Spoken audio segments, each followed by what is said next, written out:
Hi friends, இன்னைக்கு Sunday என்ன ஸ்பெஷல்னு பாப்பமா வீட்டில். அப்பா என்னப்பா பண்ணுறீங்க? சிக்கன் சில்லி பண்ணலான்ட்டு ரெடி பண்ணிட்டு இருக்கேன்ப்பா. ஓ, என்னென்ன ஆட் பண்ணணும் பார்க்கலாமா? எக்கும்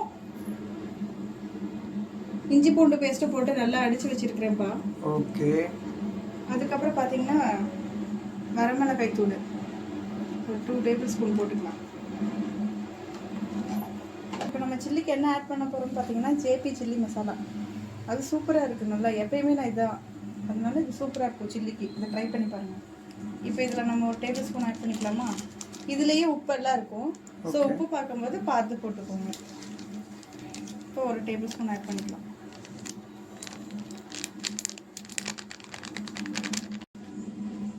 இப்போ இதை நல்லா மிக்ஸ் பண்ணிக்கலாமா?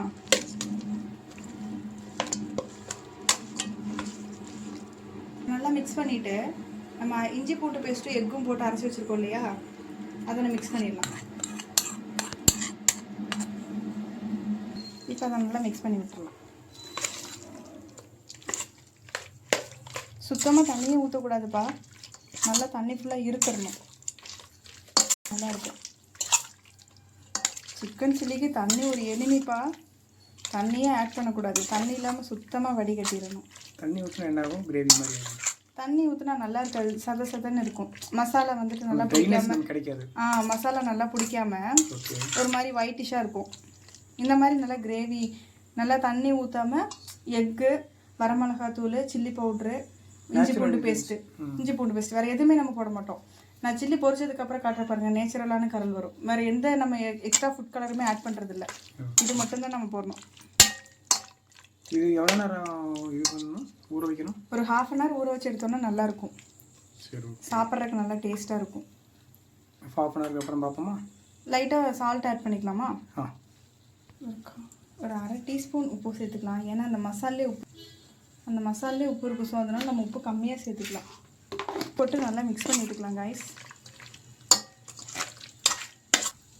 உப்பு போட்டு நல்லா நம்ம மிக்ஸ் பண்ணி வச்சிட்டோம் காய்ஸ், அவ்வளோதான். வேறு எதுவுமே நம்ம ஆட் பண்ண போகிறதில்ல. இதுக்கு ஆர்டிஃபிஷியல் கலர் எதுவுமே நம்ம சேர்த்துறதில்ல. நேச்சுரலான கலர்லேயே நல்லா ரெட் கலரில் சில்லி நல்லா முறுமுறுன்னு இருக்கும். ஸோ இந்த மாதிரி சில்லி நல்லா ஊறிடுச்சுப்பா. இப்போ நம்ம சில்லி ரெடி பண்ணுறதுக்கு வந்துட்டு கொஞ்சம் கார்ன்ஃப்ளவர் மாவு போட்டு நல்லா ஒரு கலக்குனோம்னா பொரிச்சு எடுக்கும்போது நல்லா கிறிஸ்பியாக இருக்கும், டேஸ்ட்டாக இருக்கும். ஸோ கொஞ்சம் கார்ன்ஃப்ளவர் மாவு ஆட் பண்ணி நல்லா மிக்ஸ் பண்ணிக்கலாம். முன்னாடியே ஆட் பண்ணோன்னா ஒரு மாதிரி சிக்கன்லேருந்து தண்ணி விடும், அதனால இந்த கார்ன்ஃப்ளவர்லாம் ஒரு மாதிரி தள்ளி மாதிரி ஆயிரும். ஸோ அது லாஸ்ட்டாக நம்ம பொரிக்கும் போது மிக்ஸ் பண்ணி போட்டு பொரிச்சோன்னா நல்லா கிறிஸ்பியாக இருக்கும். இப்போ ரெடி ஆயிடுச்சு, எண்ணெய் நல்லா சூடாயிடுச்சு. இப்போ நம்ம சிக்கனை போட்டு பொரிச்சு எடுத்துடலாமா?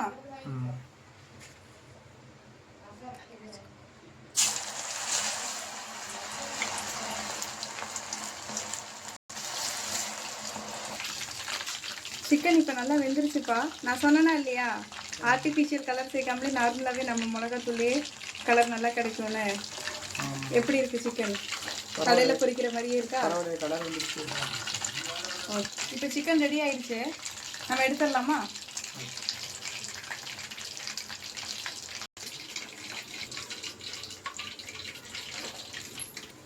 இப்போ நம்ம சில்லி ரெடி ஆயிடுச்சு, சாப்பிடலாம். டேஸ்ட் பண்ணி பார்க்கலாம். மறக்காமல் நம்ம சேனலை பார்க்குற ஃப்ரெண்ட்ஸ் எல்லோரும் நம்மளோட சேனலை சப்ஸ்கிரைப் பண்ணி பெல் ஐக்கானை கிளிக் பண்ணிக்கோங்க. அப்போ தான் அடுத்த டைம் நம்ம போடுற வீடியோஸ் எல்லாம் உங்களோட நோட்டிஃபிகேஷனில் வரும். தேங்க்யூ.